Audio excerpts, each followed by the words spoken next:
देश भर में दीपावली का उत्सव बड़े धूमधाम से मनाया जाता है, लेकिन उज्जैन के महाकालेश्वर मंदिर में यह पर्व विशेष परंपरा के साथ शुरू होता है। 12 ज्योतिर्लिंगों में से एक महाकालेश्वर मंदिर में सबसे पहले दीपावली का पर्व मनाने की परंपरा है। सोमवार सुबह भस्म आरती में भगवान महाकाल को विशेष श्रृंगार और पूजा अर्चन कर दीपावली का शुभारंभ किया गया। सोमवार सुबह महाकालेश्वर मंदिर में भस्म आरती के दौरान दीपावली मनाई गई। सुबह भस्म आरती के दौरान सबसे पहले पुजारी परिवार की महिलाओं ने भगवान महाकाल को केसर और चंदन का उपटन लगाया। फिर गर्म पानी से भगवान का स्नान हुआ।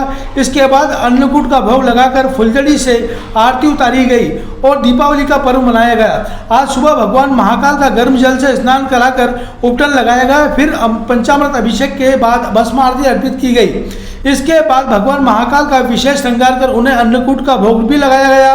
भस्म आरती के दौरान मंदिर के पुजारी पंडित महेश पुजारी और श्रद्धालुओं ने फुलझड़ियां जलाकर दीपावली के पर्व मनाया। इसे अनूठे आयोजन को देखने के लिए बड़ी संख्या में श्रद्धालु भगवान महाकाल के दरबार में पहुंचे थे। उज्जैन महाकाल के दरबार में दीपावली का पर्व मनाना भक्तों के लिए काफ़ी खास होता है। श्रद्धालु मानते हैं कि भगवान महाकाल के साथ दीपावली का पर्व मनाकर वे खुद को धन्य पाते हैं। इस भव्य आयोजन के साथ ही आज देश भर में दीपावली का पर्व मनाने की शुरुआत हो गई है।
बड़े धूमधाम से भगवान महाकाल की नगरी में और भगवान महाकालेश्वर के मंदिर के अंदर बड़े धूम से आज रूप चौदस का पर्व और दीपावली महोत्सव दोनों ही मनाई गई।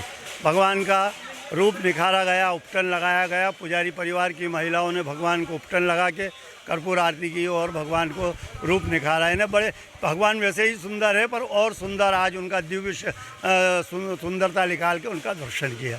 आज से गर्म जल से भी भगवान का स्नान प्रारंभ है। ये 4 महीने तक भगवान की जब तक ठंडी रहेगी भगवान को गर्म जल से स्नान होता रहेगा। शाम को भगवान का दीप महोत्सव रहेगा, उसमें भी और सुबह से लेके जितनी आरती उसमें सब में भगवान को फुलझड़ी जलाकर भगवान के सामने दीप महोत्सव का उत्साह से भगवान की सेवा की गई। भगवान महाकाल को जिस तरह से रूप चौदस का पर्व है, यहाँ पे भगवान को अन्नकूट का भी उसमें 56 भोग लगाते हैं और आज वो भगवान को नया अन्न का जो भी नया अन्न आता है उन सभी की वो वस्तु बनाकर भगवान के समक्ष रखी जाती है, भगवान को भोग लगाया जाता है। इसलिए भगवान को ये अन्नकूट भोग है। 56 भोग अपनी जगह होते हैं, पर इसे हम अन्नकूट भोग बोलते हैं, यानी नए अन्न का भगवान को भोग।